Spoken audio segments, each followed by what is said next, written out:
오늘은 아까 읽으신 말씀을 바탕으로 분노에 대해서 살펴보기를 원합니다.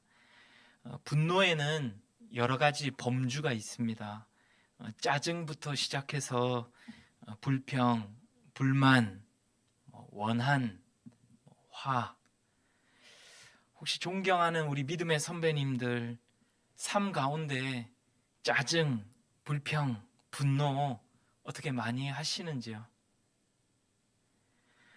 가벼운 일로 화를 품을 때도 있고, 때로는 인생이 내가 원하는 대로 흘러가지 않아서 답답하고, 때로는 극심한 고난 앞에 하나님을 원망하며 분노를 쏟아냈던 적은 없으신가요? 아무쪼록 오늘 말씀을 통하여 분노에 대하여 살필 텐데, 하나님의 만져주심과 위로하심이 임하시기를 소원합니다. 또한 앞으로 우리의 삶 가운데 분노를 마주할 때마다 하나님께 모든 것을 맡기실 수 있는 저와 여러분이 되시기를 주님의 이름으로 소원합니다. 지금까지 저희가 요나서를 함께 살펴보시면서 아시겠지만, 요나는 참 제멋대로의 사람입니다. 사명을 저버리지를 않나, 심지어 하나님을 피하여 도망가지를 않나.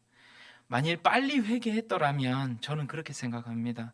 하루 만에라도 물고기 뱃속에서 구원을 받을 수 있었을 텐데, 그 절망적인 상황, 공포의 상황 속에서도 끝끝내 3일을 버티고 고집하지 않습니까? 물론 하나님의 크신 뜻을 우리가 다 측량할 수는 없지만, 그 3장에 나오는 니느웨 백성들을 한번 떠올려 보십시오. 하나님의 구원은 즉각적입니다.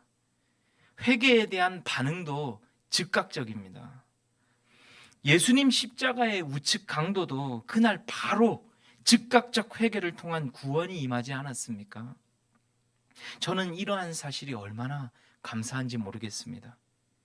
만일 제가 죄를 이기지 못하고 낭망했을 때, 고집 부리지 아니하고 하나님께 즉시 회개하며 나아가면, 우리 하나님께서는 아니야, 아직 아니다, 너는 조금 더 흑암 가운데 있어야 하느니라, 네가 나를 그동안 얼마나 실망시킨 줄 아느냐, 네가 나에게 얼마나 큰 상처를 줬는데, 이렇게 말씀하시지 아니하시고 즉각적으로 용서를 해주십니다.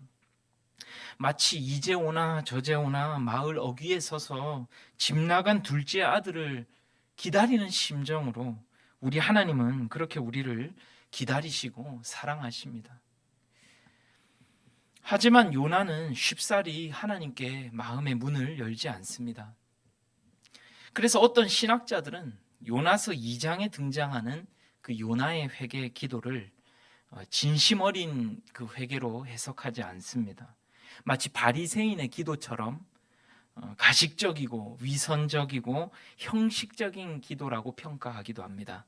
그래서 2장 그 마지막 그 절인 10절 말씀에 보시면은, 물고기가 요나를 육지에 어떻게 했다고 기록되어 있습니까? 토했다고 기록하고 있습니다. 토했다. 즉 요나의 기도가 어찌나 역겨웠던지, 그런 기도를 내뱉는 요나가 역겨워서 토했다고 해석하는 신학자들도 있습니다. 물론 저는 요나의 기도가 가식적이었다고 생각하지 않습니다. 하지만 여튼 요나가 얼마나 제멋대로였으면 이 신학자들의 이 의견도 이 제각각이었겠습니까? 이 도무지 갈피를 종잡을 수 없는 것이죠. 오늘 4장 1절도 한번 보십시오. 요나는요, 하나님께 성을 내고 있습니다. 화를 내고 있습니다. 하나님께 따지면서 그렇게 하시면 안 되는 거라고 그 뒤에 하나님을 가르치며 심지어 비아냥대고 있습니다. 2절 말씀입니다. 제 식으로 표현하면, 하나님, 내 이럴 줄 알았습니다. 내 고국 이스라엘에 있을 때부터 하나님 이러실 줄 다 알고 있었습니다. 그래서 제가 도망간 거 아닙니까?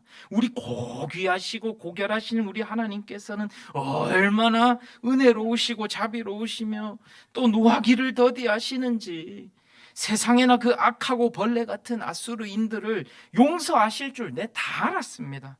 잘못된 것입니다, 하나님. 내가 그 꼴 보기 싫어서 도망간 거 아닙니까? 차라리 내 눈 뽑아 주십시오. 아니, 죽여 주십시오. 매우 성내고 화내고 분노하고 있습니다. 분노를 넘어서 경노하고 있습니다. 세상이 그렇게나 악독하고 잔인한 이 아수르인들이 그 잠깐의 회개를 통하여 용서받았음에 극도로 이 분노하고 있는 것입니다. 아수르인들이 세상에 어떤 종족들이었습니까? 패양무도한 존재들이었습니다. 잡아온 포로들을 어떻게 대했다고요? 팔 한쪽만 남겨두고 이 반대팔 두 다리는 모두 잘랐다고 했죠. 왜 한쪽 발만 남겨두었습니까?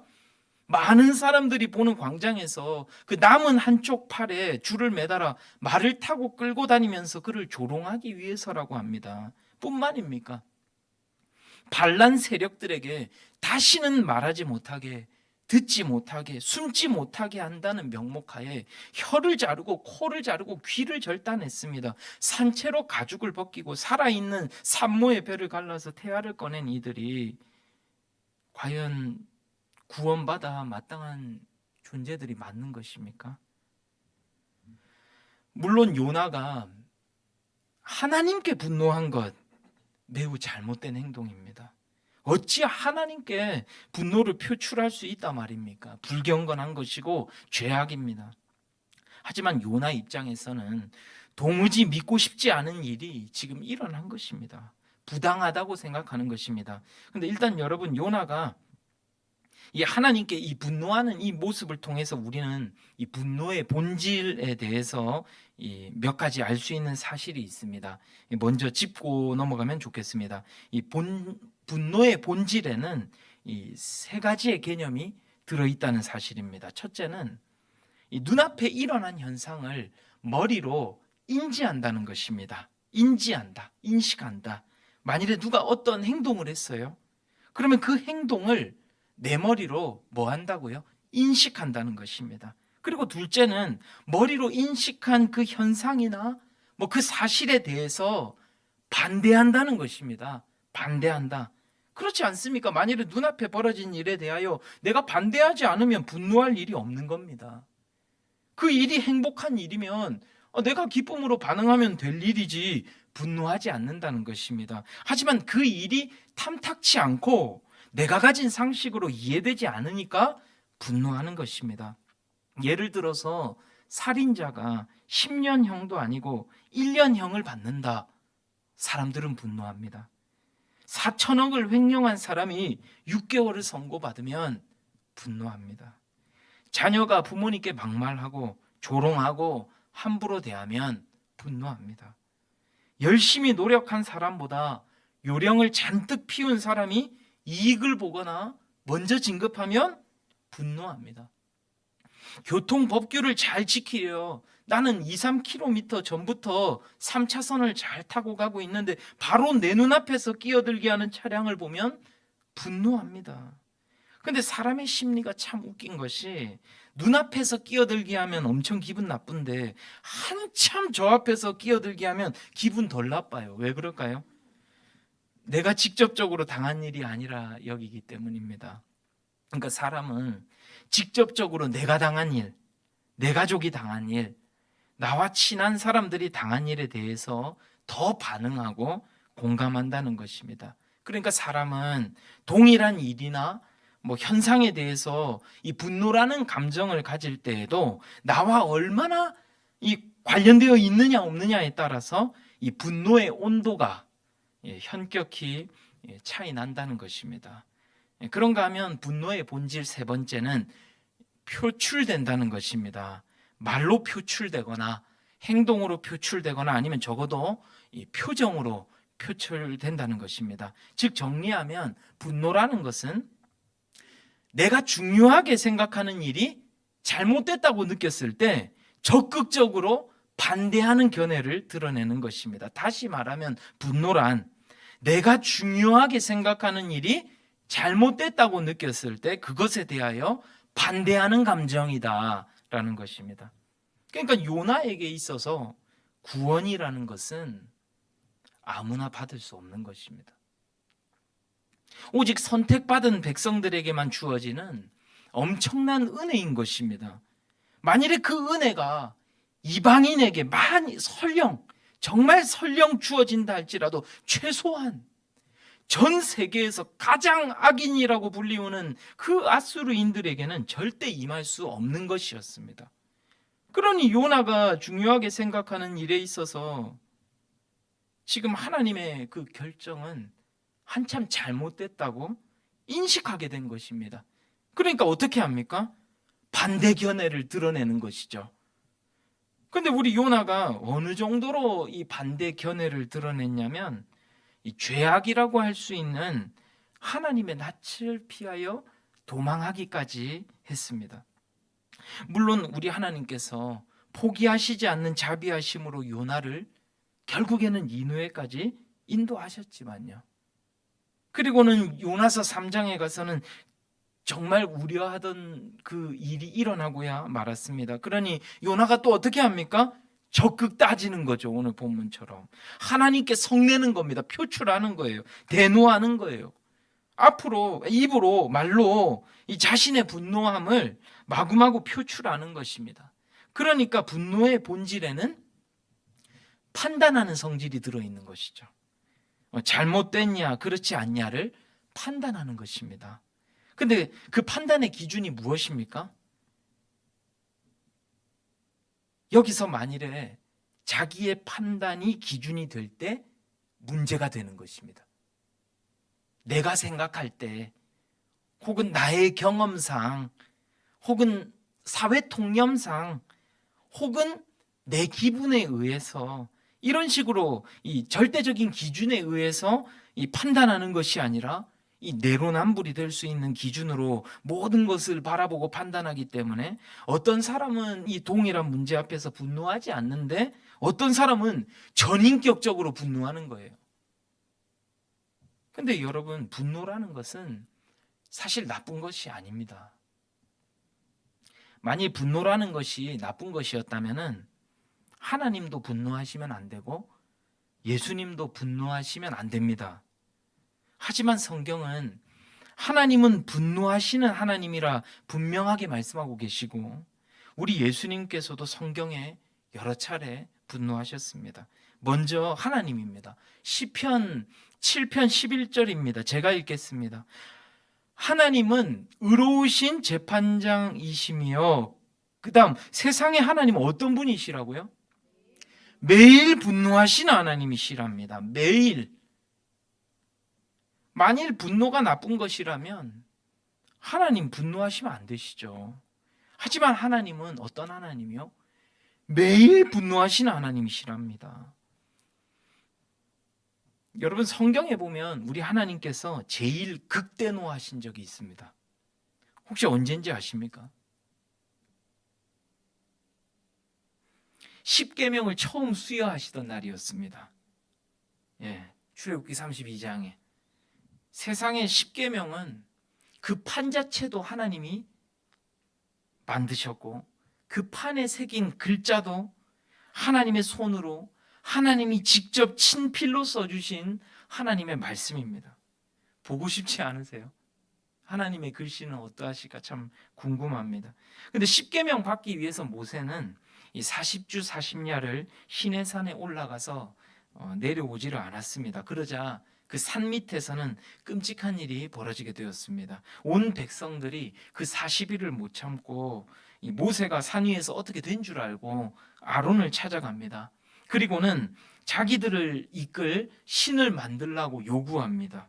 근데 우리 아론이 아니 도대체 지금 무슨 말씀들을 하는 것이요? 지금은 기도할 때요. 그러니까 어서 가서 기도하며 기다리시오. 이렇게 말한 것이 아니라 이스라엘 모든 그 여성 백성들의 금 귀고리를 한데 모으라고 말합니다. 그리고는 그 유명한 금송아지를 만들고 그 금송아지를 예배하고 경배하기 시작한 거죠. 이날 우리 하나님 얼마나 화나셨는지 모세가 이날 하나님의 기분을 신명기 9장에 상세하게 기록하였는데요. 7절과 8절입니다. 제가 읽겠습니다. 너는 광야에서 내 하나님 여호와를 경노하게 하던 일을 잊지 말고 기억하라. 내가 애굽 땅에서 나오던 날부터 이곳에 이르기까지 늘 여호와를 거역하였으되 호렙산에서 너희가 여호와를 경노하게 하였으므로 여호와께서 뭐하사? 진노하사 너희를 멸하려 하셨느니라. 우리 하나님 얼마나 화나셨는지 지면에서 싹 쓸어버리려 하셨다는 거예요. 하나님도 분노하셨다는 것입니다. 그런가 하면 우리 예수님 언제 분노하셨습니까? 성전 청결 사건 때. 그리고 또 있습니다. 안식일 날 이 손 마른 자를 고쳐주셨을 때. 이 마가복음 3장에 나오는 일인데요. 예수님께서 안식일을 맞아서 회당에 들어가셨습니다. 그런데 예수님의 그 일거수일투족을 지켜보던 무리가 있었으니 바로 바리새인들이었습니다. 이들은 오늘 예수님이 만일 이 거룩한 안식일 날에 병자를 고치는 행위를 한다면 바로 그 산헤드린 공회에 고발하려 한 것입니다. 안식일에는 어떠한 일을 해서도 안 되니까요. 하지만 우리 예수님은 자비와 긍휼이 한이 없으신 분이시기 때문에 그냥 넘어갈 수 없었습니다. 그래서 그 자리에 있던 이 바리새인을 포함한 그 여러 유대인들에게 오히려 되묻습니다. 안식일에 선을 행하는 것이 옳으냐? 아니면 악을 행하는 것이 옳으냐? 당연히 선이죠. 그리고 계속해서 질문합니다. 안식일에 생명을 구하는 것이 옳으냐? 죽이는 것이 옳으냐? 당연히 생명을 구하는 것이 옳지 않습니까? 하지만 그 자리에 있던 모든 사람들은 대답하지 않습니다. 손 마른 자를 고치는 것보다 안식일에 일하지 않는 것이 더 중요하다고 그들은 생각했기 때문입니다. 하지만 안식일을 직접 제정하신 하나님께서는 그렇게 생각하지 않으셨습니다. 그러니까 고쳐주시죠. 근데 고쳐주시면서 성경은 다음과 같이 말씀하고 있습니다. 마가복음 3장 5절 말씀인데요. 그들의 마음이 완악함을 탄식하사 뭐하사요? 노하심으로. 우리 예수님께서도 이 그들이 보여줬던 그 모습 때문에, 완악함 때문에 분노하셨다라는 것입니다. 대노하셨다라는 거예요. 이와 같이 예수님도 분노하셨고 하나님도 분노하셨는데요. 이 두 가지 사건에는 공통점이 있습니다. 그것은 바로 죄에 대하여 분노했다라는 것입니다. 죄에 대하여.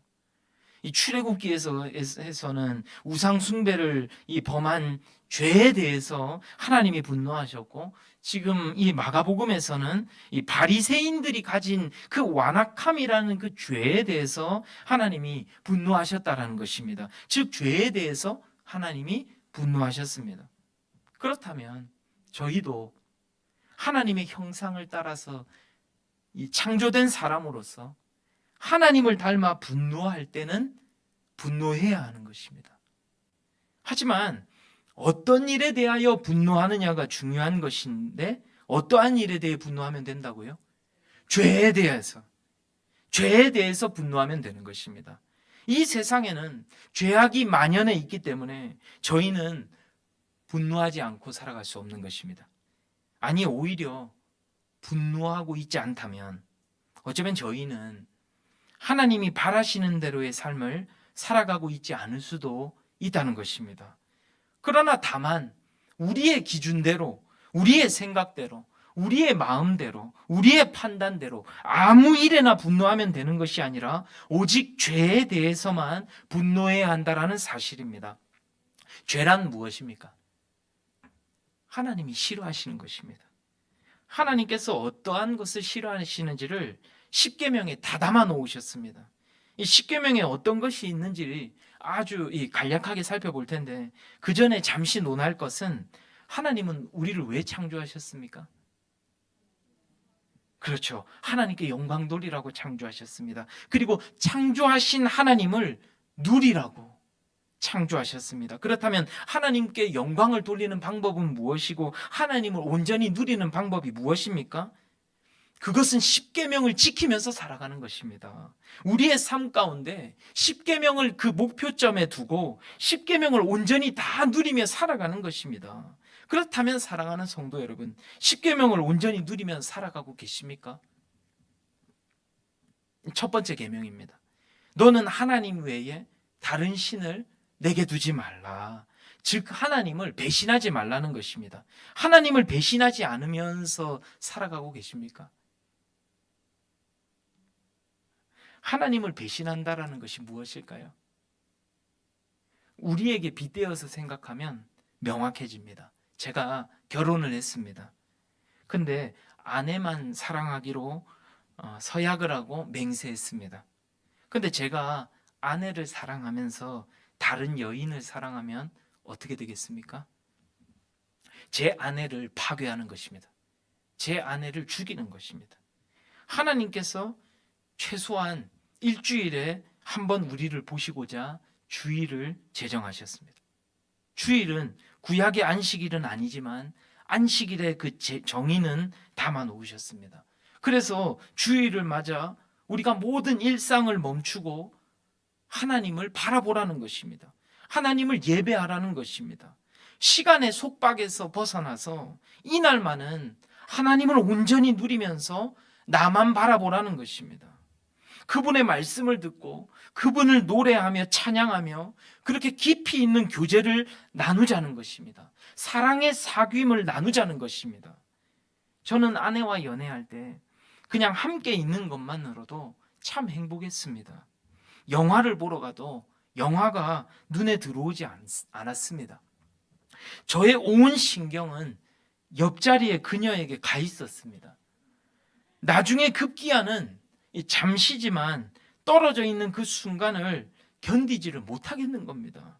만날 땐 좋은데 이 밤이 되어서 이 집에 배웅해주고 난 다음부터는 아쉬웠던 것입니다. 그래서 무엇을 했습니까? 결혼했습니다. 이제는 24시간 365일 함께 하자는 것입니다.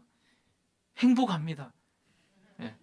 마찬가지입니다. 주일날 하나님 앞에 나와 하나님 앞에 섰는데 제가 딴 생각을 하거나 다른 일을 떠올리면 우리 하나님 기분 어떠실까요? 저와 매일 매순간 함께 하시고자 친히 십자가에 달려 죽으시는 희생까지 감내하셨는데 예배의 순간만이 아니라 매일의 삶 가운데 우리가 그분을 온전히 경험하고 누리고 있지 못하다면 하나님은 과연 어떤 기분이 드실까요? 하나님은 저밖에 모르시는데 저는 몸이 건조하고 하나님이 내게 있으나 마나하게 느낀다면 과연 하나님은 어떤 기분이실까요? 이와 같이 십계명을 지키는 것이 하나님과의 사귐이고 그분을 누리는 것입니다. 이에 잘 누리고 계시는지를 점검하는 마음으로 10번째 계명까지 현대적 표현으로 간략하게 읊어보겠으니까 한번 점검해 보시기를 바랍니다. 그걸 온전히 내가 잘 누리고 있는지. 둘째, 가짜 신들을 예배하지 말라. 즉 하나님 외에 다른 것을 우상 숭배하지 말라는 말씀이죠. 셋째, 하나님을 욕되게 하지 말라. 즉 하나님을 믿는다고 하면서 모순된 삶을 살지 말라는 것입니다. 그리고 나아가서 이런 모순된 모습들을 본다면, 내가 느낀다면 선한 분노를 해야 한다는 것입니다. 그런 관점으로 계속해서 넷째, 인생에서 열심히 일하고 참된 안식을 누려야 한다는 것입니다. 다섯째, 부모님에게 반항하지 말고 공경하라. 여섯째, 다른 사람을 해하거나 살인하지 말라. 타당하지 않은 말로 다른 사람을 저주하는 그 분노를 표현하지 말라는 것입니다. 일곱째, 어떠한 형태의 부도덕한 행동도 하지 말라. 여덟째, 어떤 모양, 어떤 방식, 어떤 형태로도 도둑질하지 말라. 아홉째, 거짓말하거나 다른 사람을 비방하지 말라. 거짓 증언하지 말라. 열째, 탐심으로 살아가지 말라. 사실 정상적인 사람이라면 이 10가지를 어긴 그 사람을 볼 때 거룩한 분노, 이 선한 분노를 표출할 수밖에 없습니다. 만일 내가 그렇게 살지 못할 때도 안타까운 심정으로 이 분개함으로 그렇게 살지 못함을 하나님 앞에 철저히 회개하고 앞으로 그렇게 살아갈 수 있도록 도와달라고 하나님께 간절히 매달려야 하는 것입니다. 이것이 바로 선한 분노의 마음, 이 의분심을 품고 살아가는 삶인 것입니다. 그렇다면 오늘 본문 요나의 문제는 무엇이었습니까? 그것은 바로 하나님의 자리에 섰다라는 것입니다. 하나님은 우리의 생각으로 헤아릴 수 없는 전능하신 하나님이십니다. 그런데 요나는 그저 눈앞에 악인들이 이 구원받는 모습에 꽂혀 있었던 것입니다. 아니, 어떻게 공의로우신 하나님이 이 악인들을 용서하실 수 있단 말인가? 그러나 아무리 인간의 생각에는 이 타당해 보인다 할지라도 그것은 요나의 판단일 뿐이었습니다. 그들이 구원받고 안 받고는 요나의 판단과는 상관없는 일인 것입니다. 야고보서 4장 12절은 말씀합니다. 입법자와 재판관은 오직 한 분이시니 능히 구원하시기도 하며 멸하기도 하시느니라. 너는 누구이기에 이웃을 판단하느냐? 그렇습니다. 아수르인들의 그 잔인한 모습을 보며 분노를 품는 것까지는 옳은 행동이었지만 그들이 구원받느냐 못 받느냐에 대한 것은 자신이 요나가 판단할 일이 아니라는 것입니다. 즉 요나는 하나님의 자리에 서고 말았다는 것입니다. 그렇다면 요나는, 그리고 저희는 과연 어떻게 살아가야 될까요?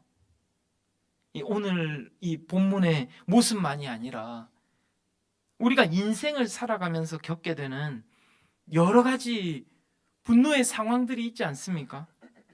짜증나는 상황들, 불평들, 불만스러운 상황들이 끊임없이 이 물밀듯 밀려오지 않습니까? 때로는 억울한 일로 고통을 당하여 분노가 일어날 때가 있고, 경제적인 어려움으로 광야를 방황하고 있을 때, 내 인생이 무의미하다고 느낄 때, 손쓸 방도가 없는 이 극심한 고난에 압도당할 때, 이것이 진정 믿는 사람에게 일어나는 일이 맞나? 하나님 정말 살아계신 거 맞나? 하지만 이때 첫째, 그럼에도 불구하고 우리 하나님께 모든 것을 맡겨드리시는 저와 여러분이 되시기를 바랍니다. 살아가다 보면 인간의 지성으로 이해할 수 없는 일들이 일어납니다. 아수르인들이 구원받는 것처럼. 하지만 다행인 것은 모든 일은 하나님의 계획 안에서 진행되고 있다는 사실입니다. 그러니 우리가 가진 그 분노, 그 원망, 그 불평 전부 우리 하나님께 전달을 드리시기를 바랍니다. 하나님, 그동안은 제가 이 분노, 이 원망 제 가슴에 품고 살아왔었는데 더 이상 못하겠습니다. 이제부터 하나님만 바라보며 하나님을 신뢰하며 하나님께 모든 것을 맡기며 살아가오니 하나님이 책임져 주시옵소서. 제 마음속 분노의 감정을 증발시켜 주시옵소서. 원망과 불평의 감정들을 소멸시켜 주시옵소서. 이와 같이 우리가 기도한 대로 응답해 주실 줄 믿습니다. 그런가 하면 둘째, 하나님은 우리가 견딜 수 있는 그런 고난, 그런 시험, 그런 분노만 허락하신다라는 사실을 믿으시기를 바랍니다. 고린도전서 10장 13절 상반절입니다. 13절 상반절입니다. 제가 읽겠습니다. 사람이 감당할 시험 밖에는 너희가 당한 것이 없나니 오직 하나님은 미쁘사 너희가 감당하지 못할 시험 당함을 허락하지 아니하시고. 사랑하는 성도 여러분, 무엇 때문에 분노하고 계십니까? 어떤 일 때문에 힘들어하고 계십니까? 우리 하나님께서 그 분노, 그 원망, 그 일들 견뎌낼 힘과 능력을 허락해 주실 줄 믿습니다. 마지막으로 셋째, 우리 하나님은 피할 길을 내주신다라는 사실을 믿으시기를 주님의 이름으로 축복합니다. 아까 읽으신 고린도전서 10장 13절, 이번에는 하반절입니다. 시험 당할 즈음에 또한 피할 길을 내사 너희로 능히 감당하게 하시느니라. 아멘. 그렇습니다. 우리 하나님은 견딜 수 있는 시험만 허락하시되 도저히 아니다 싶을 그 순간에는 결국 피할 길을 내주신다라는 사실입니다. 그러므로 우리의 모든 고난과 원망과 분노를 전부 하나님께 맡기시기를 바랍니다. 우리 하나님께서 책임져 주실 줄 믿습니다. 이에 아무쪼록 우리 인생에 찾아오는 모든 이해되지 않는 그런 일들과 그 일들을 통하여 우리를 괴롭히는 모든 분노와 불만, 불평, 그런 괴로움들을 온전히 모든 것을 주관하시는 우리 하나님께 다 맡기시고 평안 가운데 살아가시는 그런 복된 저와 여러분 되어지시기를 주님의 이름으로 소원합니다. 우리 아까 불렀던 시선